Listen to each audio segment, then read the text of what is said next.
ہوں، اگر دادا صاحب مجھے یہاں کوئی جواب دیں، بات کریں، تو میں واقعی سمجھاؤں کہ اللہ کے نے ان کے دل میں کوئی چمک ڈالی ہوئی. بڑی عجیب بات.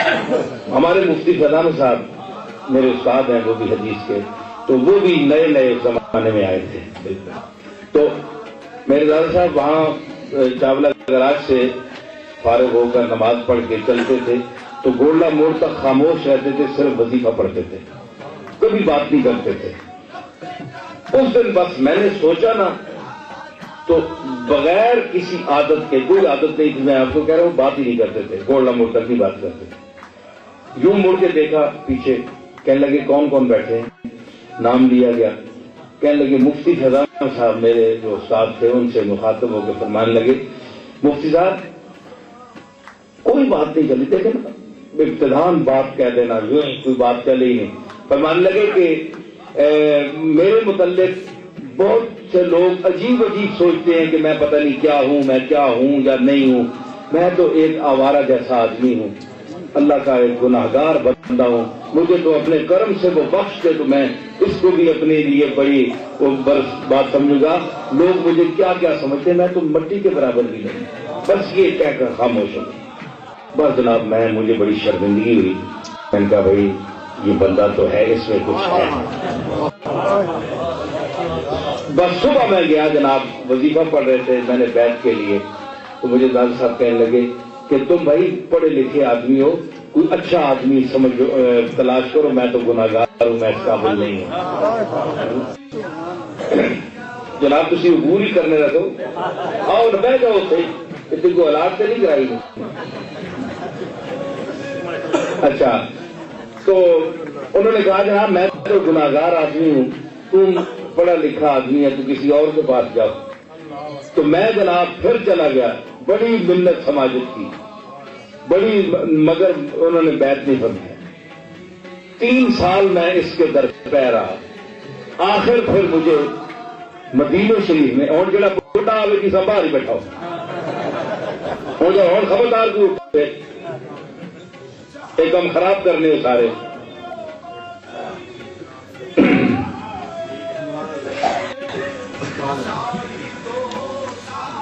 بس کافی اتنا ہی.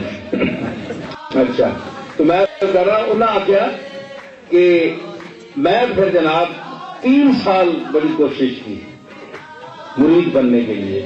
مجھے بیعت فرما رہے، کہنے نہیں میں اس قابل نہیں، وہ اچھا آدمی دیکھو. کیونکہ میں شک پڑ گیا تھا نا، میں نے شک کیا تھا. اب وہ مجھے 3 سال سزا دی مجھے.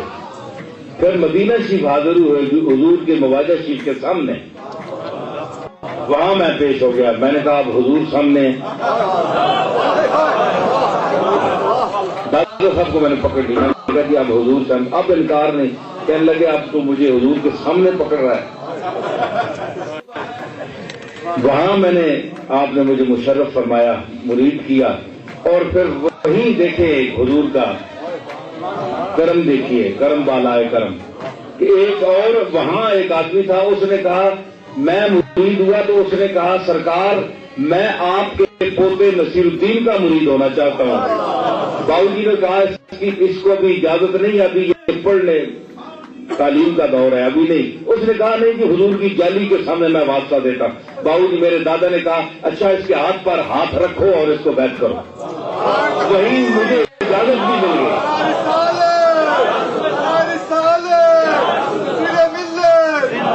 وہاں میں مرید بھی ہوا اور حضور کی جالی کے سامنے مجھے بیعت کی اجازت بھی ملی.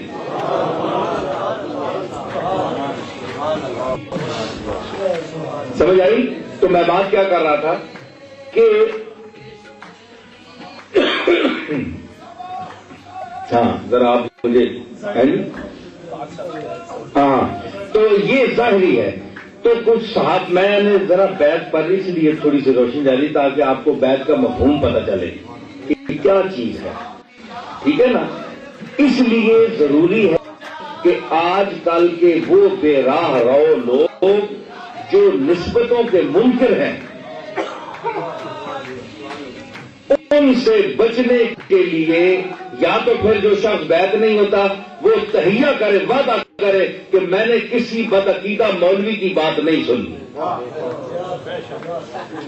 رسول اللہ سے تعلق رکھے, اپنے بزرگوں کے ساتھ جو عقیدے موٹے موٹے ہیں ان پر چلے, نہ کسی پیر کا مرید بنے اور نہ کسی بدعقیدہ مولوی کے پاس جائے, پھر تو ٹھیک ہے. تو اگر مولویوں بدعقیدوں کے پاس بھی بیٹھنا ہے تو پھر اپنے آپ کو گمراہی سے بچانے کے لیے کسی شیخ کامل اگر نہیں ہے تو شیخ عالم سے تو تعلق پیدا کرو.